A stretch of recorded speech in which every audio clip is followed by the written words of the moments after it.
जय सच्चिदानंद। आप सबके अंदर विराजमान परमात्मा को अत्यंत भक्तिपूर्वक अभेद भाव से नमस्कार नमस्कार नमस्कार। आज हम आपके साथ पैसों के व्यवहार के बारे में कुछ और बातें करेंगे।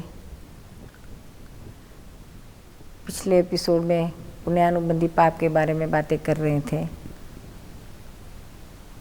किस तरह से पाप का उदय होने के बाद भी इंसान अंदर समता में रहकर बिल्कुल कषाय किए बगैर, किसी को दोषित देखे बगैर, निर्दोष देखकर अपना समता में रहकर कर्म पूरा करता है, तो इस वजह से वह नया पुण्य कर्म उपार्जन करता है।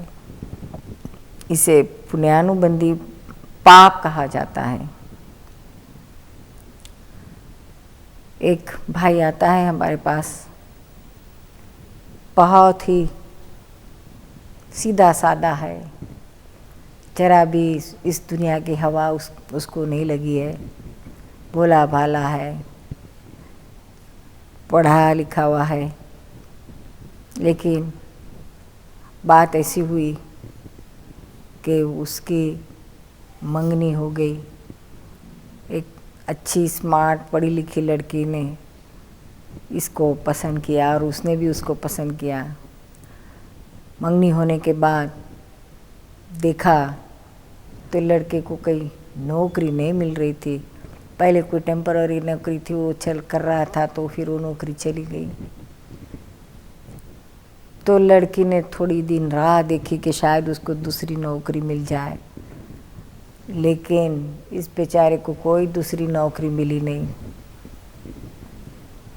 तो लड़की बहुत खफा हो गई और उसने मंगनी तोड़ दी। बेचारा बहुत दुखी हुआ। लड़का इतना दुखी हुआ, उसको लगा अरे पैसे के लिए इस लड़की ने मेरा दिल तोड़ दिया। उसके दिल के टुकड़े टुकड़े हो गए बेचारे के। इतना दुखी हुआ, बहुत डिप्रेस हो गया। कई दिनों तक तो वो घर के बाहर नहीं निकलता था। उसको लगा कि अरे मेरा भयंकर पाप कर्म का उदय आया है। इतना सारा करने के बाद भी उसको बेचारे को नौकरी नहीं मिल रही थी। फिर उसने बहुत सारे एप्लीकेशंस कर रखी थी। अचानक उसको कॉरपोरेशन में, म्यूनसिपाल्टी में बड़ी अच्छी नौकरी मिलनी। सारे लोग ने उसको बधाई दी। नौकरी तो मिल गई, लेकिन उसको खुशी नहीं हुई। नौकरी मिली लेकिन छोकरी चली गई। दो में से एक को क्या करूं। दोनों रहते थे तो कुछ दुनिया मेरी जम जाती थी, संसार मेरा चल जाता था। अभी नौकरी है तो छोकरी नहीं है, और जब छोकरी थी तब नौकरी नहीं थी बेचारे को। तो बेचारा इतना दुखी हुआ। अच्छी नौकरी मिलने के बाद भी उसको कोई खुशी नहीं हुई। फिर जब उस लड़की को पता चला कि इसको तो बहुत अच्छी नौकरी मिल गई, तो वह लड़की उस लड़के के टुकड़े, दिल के जो टुकड़े हो गए थे, वो सारे टुकड़े को इधर उधर से जमा करके इकट्ठा करके उसका दिल लेके आई वापस और कहने लगी अब तो आप मेरे से शादी करो, मैं तैयार हूँ।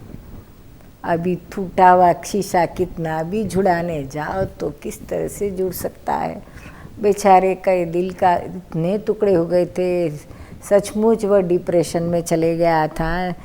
बेचारा नींद की गोलियां खाता था, एंटी डिप्रेशन गोलियां लेता था। तब कहीं उसको बेचारे को नौकरी में जाने की सुध बुध आई, तो इसका मन नहीं माना। अभी इस लड़की को, बेवफा लड़की से शादी करके मैं कैसे सुखी होऊंगा। कल उठकर अगर नौकरी में मैं नहीं जा सका, या बीमार हो गया, या नौकरी चली गई, कुछ भी मेरे जीवन में मुसीबत आई, तो यह लड़की डिवोर्स लेकर चली जाएगी।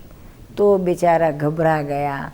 तो दूसरी बार नौकरी और छोकरी दोनों आई तो भी वो बेचारा उसको भी नहीं भुगत सका।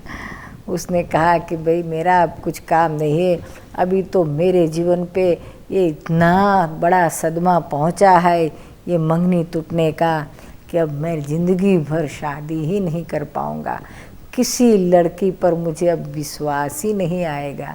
अभी ये तो क्या ऐश्वर्या राय भी मेरे साथ शादी करने आए तो भी मैं उसको ना बोल दूंगा, क्योंकि बेचारे के दिल के टुकड़े हो गए थे, अभी वो किस तरह से भी जुड़ नहीं पाते थे।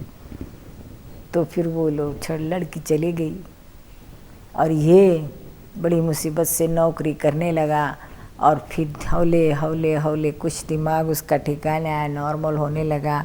उसने आध्यात्मिक जीवन शुरू किया, सत्संग में आने लगा, हमारे पास आने लगा, ज्ञान लिया। फिर तो उसने तय कर लिया कि अब मुझे ब्रह्मचर्य पालना है, मुझे अभी तो संसार में इस जन्म में तो नहीं लेकिन किसी जन्म में मुझे शादी ही नहीं करना है। तौबा तौबा इन छोकरियों से।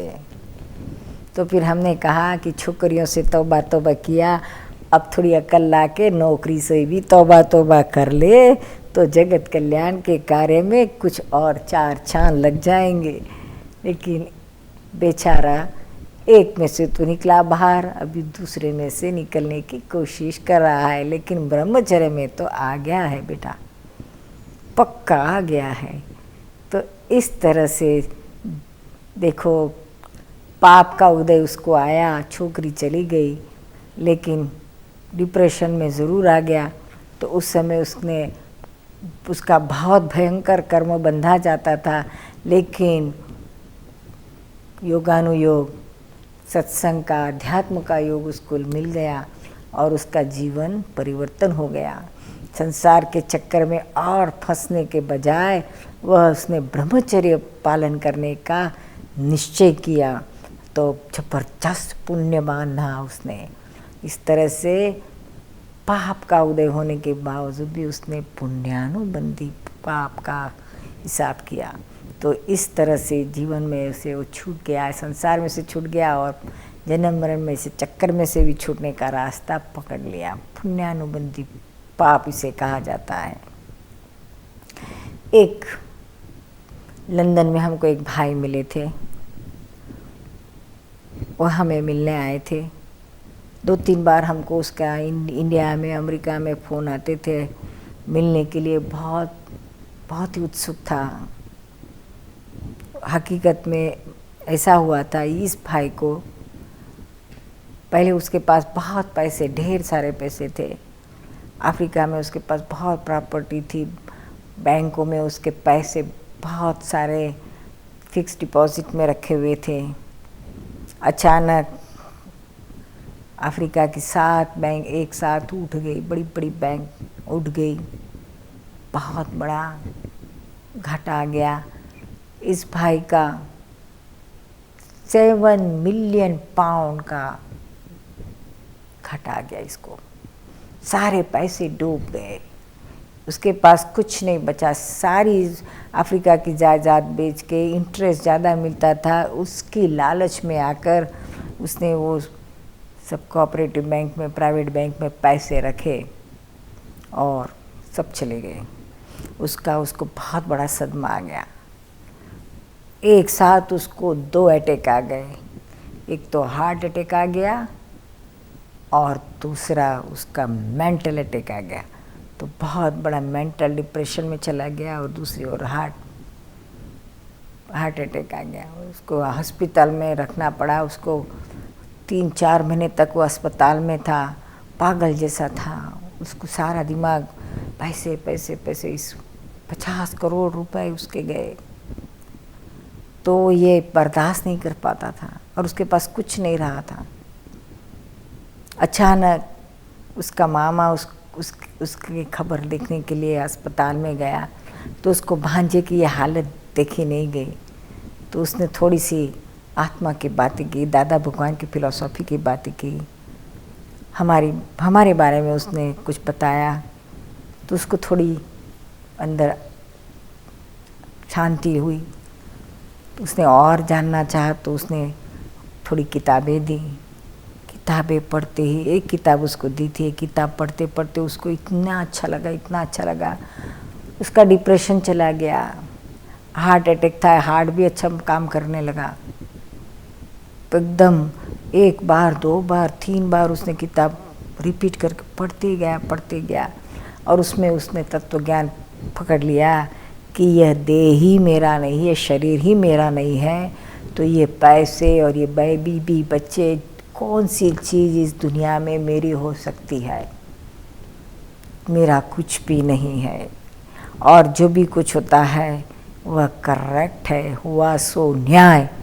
इतनी सादी बात, सिंपल दादा की सिद्धांतिक बात उसको उस समय बराबर फिट हो गई।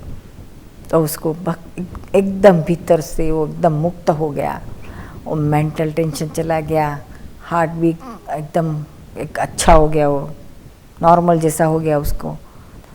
तो फिर डॉक्टर लोग उसको कहने लगे कि अभी तुझे 2 महीने अस्पताल में रहना पड़ेगा, ऐसा होगा वैसा होगा, मेंटल दवा तो तुझे 2 साल लेना पड़ेगी।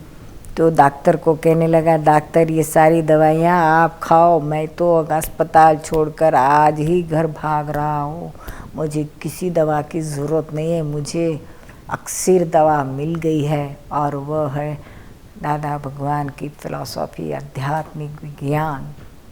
मैं इसके सहारे अच्छी तरह से रहूँगा। और फिर वह तो सब छोड़कर घर पर चले आया और किताब पढ़ने लगा, सत्संग करने लगा अपने मामा के साथ। फिर जब हम आए फिर हमको उसका अनुभव कहने लगा, वो कहने लगा कि मुझे इतना अच्छा लगा। फिर मैंने अपने आप से प्रश्न किया कि यह जो ज्ञान की बातें मैं समझ रहा हूँ और जिसकी वजह से मुझे इतनी शांति हो रही है कि यह देह और आत्मा 2 भिन्न ही है, तो ये ज्ञान सचमुच मुझे वास्तविकता में हुआ है या मैं सिर्फ भ्रांति में ही ऐसा मान रहा हूँ। तो उसने सोचा कि मैं अपनी जात को इसकी कसौटी करूँगा। तो उसने 10 फुट तक बड़े बड़े अंगारे रखे ज़मीन पर और उस अंगारे पर वो चलने लगा कि यह देह चल रहा है, मुँह मैं आत्मा हूँ, जलेगा तो ये पैर जलेगा, उसको कुछ होगा, मैं तो आत्मा हूँ, मुझे थोड़ी कुछ होगा। ऐसा करके वो 10 फुट धड़ाधड़ फटाफट चल गया आराम से, उसको कुछ लगा ही नहीं, बिल्कुल पैर जला नहीं, उसको लगा ही नहीं कि ये अंगारे पे मैं चल रहा हूँ। और उसको इतना आनंद हुआ, इतना आनंद हुआ, उसको अनुभव हो गया कि सचमुच यह ज्ञान भेद ज्ञान रियल ज्ञान है और क्रियाकारी ज्ञान है। अनुभव होने के बाद उसने पक्का कर लिया। फिर उसने तय किया कि निरुमा को आते ही मैं उनके चरणों में समर्पित हो जाऊंगा। फिर आने के बाद उसने हमको बताया कि मैंने इस तरह से अपना टेस्ट लिया अपनी शरीर का, और हमने कहा कि तू तो बहुत शूरवीर है, हमको ये ज्ञान मिला दादाजी के पास 68 में, लेकिन आज तक हमको कभी ऐसा नहीं सूझा कि हम हमारा टेस्ट इस तरह से ले। हमने भी तो कभी अंगारे पे चल के नहीं देखा। हाँ, जो भी आ गया शरीर का उस समय हमें यह ज्ञान ज़रूर आया, लेकिन ऐसा कुछ हमने टेस्ट ही नहीं किया है। तो उसके लिए हमको बहुत धन्यता लगे कि वाह शूरवीर है। देखो पाप का जबरदस्त उसको उदय आया, लेकिन उस समय उसने समता में गया, ये दृष्टि मिल गई दादाजी का, थोड़ा सा ज्ञान उसको मिला और उसको जबरदस्त असर कर गया और उसमें से वो बाहर निकल गया। पाप बांधने के बजाय उसने जबरदस्त पुण्य बांधा, इसको पुण्यानुबंधी पाप कहा जाता है। फिर हमने उसके साथ बहुत सारी बातें की कि ये सब किस तरह से तेरे पैसे गए। तो कहने लगा कि जाने दो, ये तो मेरे लोभ लालच थी, इसलिए मैं ज़्यादा इंटरेस्ट लेने के लिए ये सब प्राइवेट बैंक में, कोऑपरेटिव बैंक में पैसे रखने लग गया और मेरे पैसे चले गए। आजकल अपने हिंदुस्तान में जहाँ देखो वहाँ कोऑपरेटिव बैंक, गुजरात में तो बहुत चल रहा है ये मामला, इतनी सारी कोऑपरेटिव बैंक के सब बैंक्रप्सी में जाती है। अरे बैंक ही जब बैंक्रप्सी में जाए तो फिर ये उसका कस्टमर कहाँ जाए। तो इतनी सारी बैंक, और उसके पीछे सब लोगों के ईमानदारी टूट गई है, पैसे के पीछे पागल हो गए हैं। पैसे इस तरह से आते नहीं हैं, इस तरह से आए हुए पैसे रोम रोम रोम रोम में काट के जाएंगे। एक एक रोम उसको इतना दर्द दे के जाएगा, इतने रोग दे के जाएगा कि वो जब भुगतने का आएगा तब उसको सह नहीं पाएगा। किसी को दुख देखे उसका पैसा लेना, वो अनहक का पैसा उसको जानवर में ले जाएगा, कीड़े होकर मरेगा। तो ये बांधता है, इसको पाप, भयंकर पाप बंधा जा रहा है। आज तो बड़ी मजाक कर रहा है, पैसे लोगों के लेकर मजाक कर रहा है, बड़े बड़े अच्छे बिजनेस ले रहा है, बेटों को बड़े बड़े करोड़ाधिपति रातों रात बना देता है, अच्छे बिजनेस दुनिया में सारी दुनिया के कोने में ले जाता है, स्विस बैंक में अकाउंट खोल देता है और मजाक करता है। लेकिन जब इस पाप का फल आएगा तो वो जब भुगतने का होगा तो तब आप उसको पता चलेगा कि ओहो कैसा पाप किया था। 1% ज़्यादा इंटरेस्ट पाने के लिए, ब्याज पाने के लिए लोग लालच में पड़ जाते हैं और ऐसी फालतू बैंकों में अपने पैसे रखते हैं। 1% ज़्यादा, लेकिन ये नहीं सोचते हैं कि ये लालच ऐसी फालतू बैंक में रखने से सारी की सारी रकम मुद्दा माल ही चले जाएगा। ये ब्याज खाने के लिए आप मुद्दे माल को ही गिरवी रख देते, उसको ही गंवा देते हैं। तो हम लोगों ने भी तो सोचना चाहिए, क्यों हम इस लालच में पड़े, इनको हम क्यों इनकरेजमेंट दें। वहाँ से निकल जाओ, हट जाओ, सॉलिड कंक्रीट नेशनलाइज्ड बैंक में उस पर ही विश्वास करो। ऐसी बैंकों पर विश्वास करने की ज़रूरत क्या है। इस हमारी लालच का ही फल हमको मिलता है। तो इसमें से बाहर निकलो और तय करो कि अभी इसमें गिरना ही नहीं। आप सब बंद हो जाएंगे, निकल जाएंगे, बाहर आ जाएंगे। तो ये भाई हमको जो मिला था, हमको तो रियली उसके ऊपर बहुत ही आनंद हुआ कि वाह, इतना अच्छा उसने सिर्फ किताब पढ़ के ही वो अपने जीवन में इतना परिवर्तन ला लिया था। और ज़बरदस्त पाप बांधने की जगह पर उसने ज़बरदस्त पुण्य बांध लिया। तो ये पुण्यानुबंधी पाप होता है।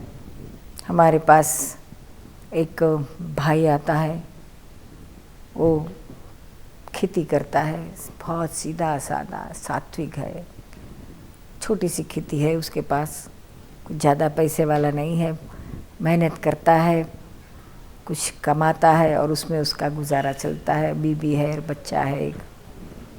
तो उसके जीवन में दादाजी मिलने के बाद उसने अपना जीवन में एक निश्चय किया कि मुझे ये संसार के कर्मों में से छूटना है, कोई पाप बांधना नहीं है, जो भी कुछ मेरे जीवन में आए उसमें ही संतोष पाकर मैं अपना मार्ग मोक्ष की ओर ही बढ़ाऊँगा। संसार में मुझे अभी ज़्यादा भटकना नहीं है।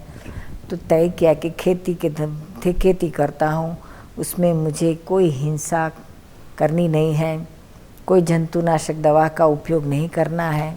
इन जंतुओं को मार कर मैं अपना पेट भरूँगा, मैं अपना सुख चैन पाऊँगा। ये कैसे हो सकेगा। और जितने को मैं मारूँगा उसका पाप तो मुझे लगेगा ही, वो बदला वो लोग तो मुझे छोड़ेंगे नहीं। किसी के जान लेने से मेरी जान पर एक कभी ना कभी तो खतरा आएगा ही, ये कुदरत का नियम तो है ही। किसी को दुख दे दूंगा तो मुझे स्वयं को दुख मिलेगा ही। तो उसने तय किया कि मैं कोई ये पेस्टिसाइड या जंतुनाशक दवा कुछ मैं अपने खेत में इस्तेमाल नहीं करूँगा। तो हुआ, नतीजा ये हुआ, उसने दवाई छिटकना बंद कर दिया। और दूसरी ओर देखो तो कुदरत ने उस पर बहुत मेहरबी की। लोगों के वहाँ 5% अनाज आता था तो इसके पास 20% आता था। उसके पास इतना ज़्यादा आने लगा। लोग दवा छिड़क के भी अनाज नहीं पाते थे, ये बगैर अनाज से कितना सारा पाता था। लोगों को ताजुब होते थे, सारे गांव के लोग उसके वहाँ देखने आते थे कि ये किस तरह से इसका अनाज, इसके खेत इतने अच्छा कैसे, किस तरह से अच्छा हो रहा है, इसका अनाज किस तरह से ज़्यादा हो रहा है, क्या करता है, क्या कौन सी दवा डालता है, कौन सा खाद डालता है। तो कहता था भाई मैं तो कुछ ज़्यादा नहीं करता हूँ, आपसे मेरा कुछ अलग नहीं, सिर्फ इतना करता हूँ कि मैं कोई दवा इन पौधों पर नहीं डालता हूँ, मैं किसी जंतु को मारता नहीं हूँ, सिर्फ प्रार्थना करता हूँ कि जहाँ भी हो आप यहाँ से चले जाओ, मैं आपको मारना नहीं चाहता हूँ, आप मेरा गुजारा अच्छी तरह से होने दो, आप भी जियो और मुझे भी जीने दो। कई बार तो ऐसा होता है कि उसको नुकसान हुआ तो भी उसमें स्ट्रांग रहा। कई बारिश नहीं गिरे तो क्या होगा, लोग कितने काला करते हैं, ब्लैक करते हैं, लेकिन इसने ऐसा कुछ नहीं किया। जैसा मिला वैसा सादगी में, गरीबी में, मजदूरी करके, मेहनत करके भी अपना गुजारा किया, लेकिन उसने बेईमानी नहीं की, कोई जंतुनाशक दवा का भी उपयोग नहीं किया। तो इस तरह से पाप बांधने का उसने बंद किया, तो दूसरी ओर ज़बरदस्त पुण्य उसको बांधा गया। तो ये उदय तो ज़बरदस्त खराब था, खाने को भी नहीं मिले, ऐसा हालत आ गई थी, लेकिन समता में रहा, स्थिरता में रहा, तो उधर उसका ज़बरदस्त पुण्य भी बंधा गया। इस तरह से आदमी अगर मन में निश्चय किया करता है कि मुझे कोई पाप नहीं करना है, मुझे कोई बुरा काम नहीं करना है, किसी को दुख नहीं देना है, जीवन मुझे सात्विकता से ही बिताना है, और अब कोई भी अपमान, कोई भी कुछ मुझे आए, खाने को भी कुछ क्यों ना मुझे न मिले, फिर भी मैं मेरी ओर से मेरी सात्विकता, मेरा मोक्ष मार्ग नहीं चुकूँगा, मैं उसमें ही रहूँगा, उसको मैं नहीं छोड़ूँगा। तो कुदरत भी उसको मैं ज़रूर मदद करती है और वह ज़रूर इसके पार निकल जाता है और अपने अंतिम ध्येय को पा सकता है। जय सच्चिदानंद।